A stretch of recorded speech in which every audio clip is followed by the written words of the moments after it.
جو قدرت کتوں کو کھلاتی ہے وہ انسان کو نہ کھلائے گی؟ جو چونٹیوں کو رزق دیتی ہے اشرف المخلوقات کو وہ خدا رزق نہ دے؟ اللہ نے کہاں رزق دیا ہمیں؟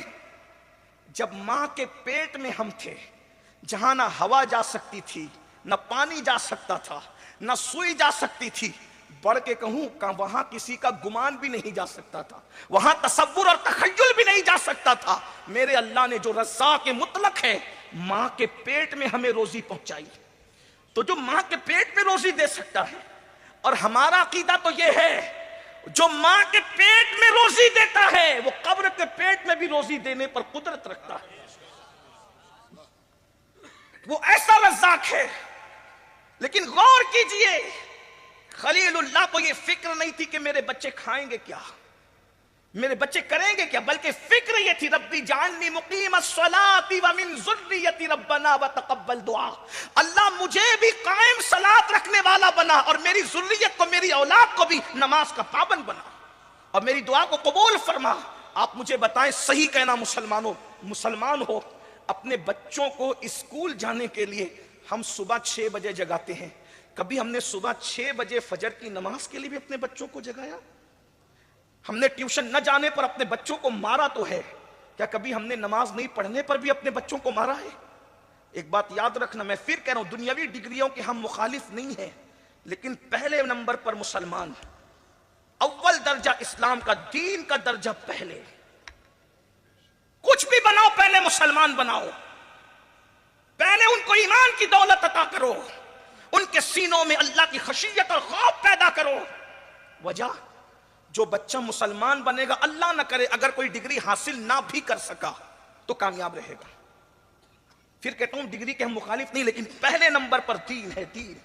ایک بات آپ کو بتاؤں، اگر دین اپنے بچوں کو نہ پڑھایا، اگر دین نہیں پڑھایا اپنے بچوں کو اور صرف دنیاوی تعلیم دے دی، اندازہ نتیجہ کیا نکلے گا پتہ ہے؟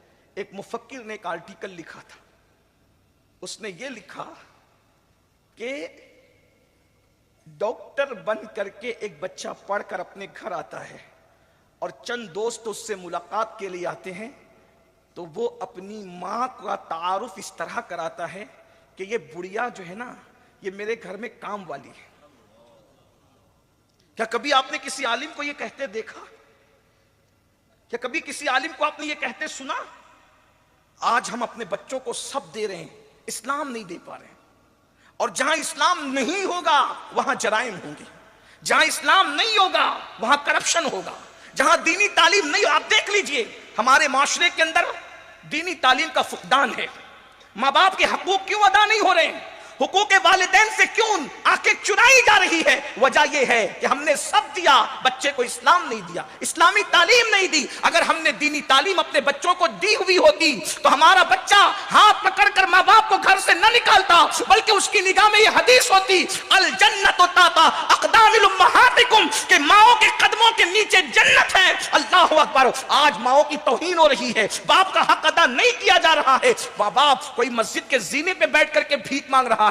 پڑھے لکھے لوگ، میں پھر کہتا ہوں، پڑھے لکھوں کے ہم جو ہے مخالف نہیں ہیں، لیکن پڑھے لکھے لوگ، اللہ اکبر، کیا موبائل پر گندی فلمیں نہیں دیکھ رہے ہیں؟ لیکن وہ عالم دین جو اللہ کے نزدیک عند اللہ عالم ہے اور اللہ کا کی خشیت جس کے دل میں موجود ہے، وہ کبھی کسی پر پاپ کی نظر نہیں اٹھاتا۔ گندی فلم دیکھنا تو دور کی بات، کبھی وہ اس کا تصور نہیں کر سکتا۔ میرے بھائیوں، آج بہنوں کے حقوق کیوں ادا نہیں ہو رہے ہیں؟ علم دین نہیں ہے۔ بیوی کا حق ادا کیوں نہیں ہو رہا ہے؟ علم دین نہیں ہے۔ آج میں آپ کے سامنے کچھ علماء کی زندگی رکھوں کہ جب انسان کے پاس علم دین آتا ہے تو اس کی زندگی کیسے گزرتی ہے، اس کی زندگی کیسے نکھرتی ہے۔ پہلے نمبر پر میں اپنے امام الائمہ، سراج الامہ، کاشف الغمہ، کروڑوں حنفیوں کے امام، اللہ اکبر، اللہ کی حجت، اللہ کی دلیل، سیدنا نعمان بن ثابت، سیدنا امام اعظم ابو حنیفہ ہم جن کو کہتے ہیں۔ یہ امام اعظم ابو حنیفہ کون ہے؟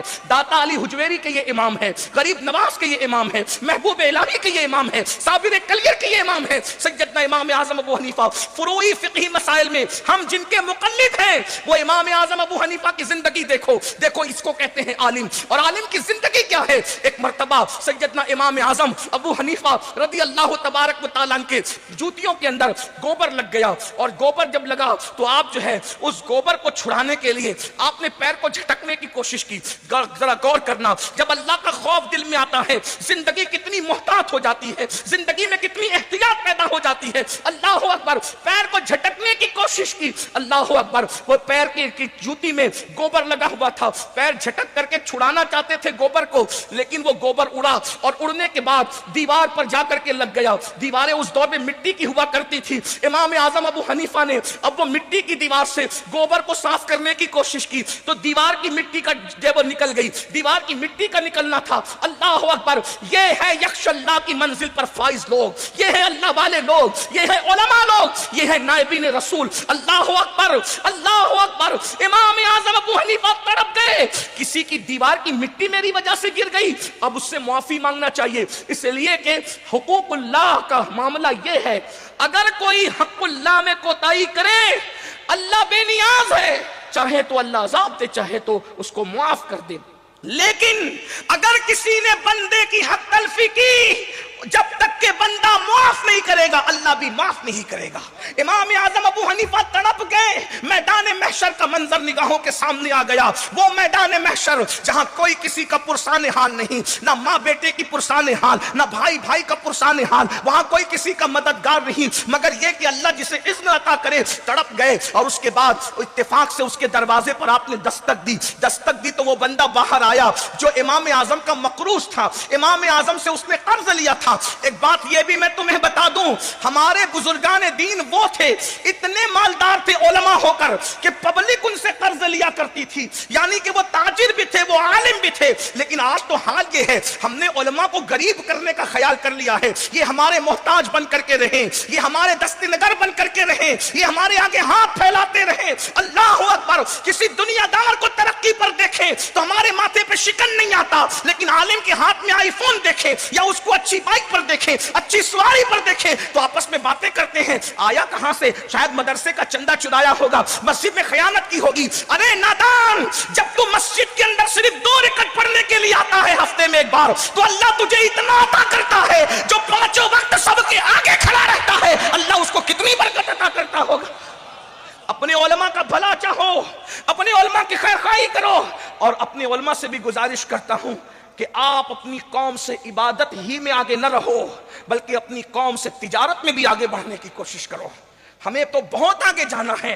میں کہاں رکتا ہوں, عرش و فرش کی آواز سے مجھ کو جانا ہے بہت اونچا, حد پرواز سے ستاروں کے آگے جہاں اور بھی ہے ابھی عشق کے امتحان, اور بھی ہے تو شاہی ہے پرواز ہے کام تیرا, تیرے سامنے آسماں اور بھی ہے. امام اعظم کا وہ مقروض تھا, باہر آیا, ڈر گیا, قرض مانگنے تو نہیں آگے امام صاحب.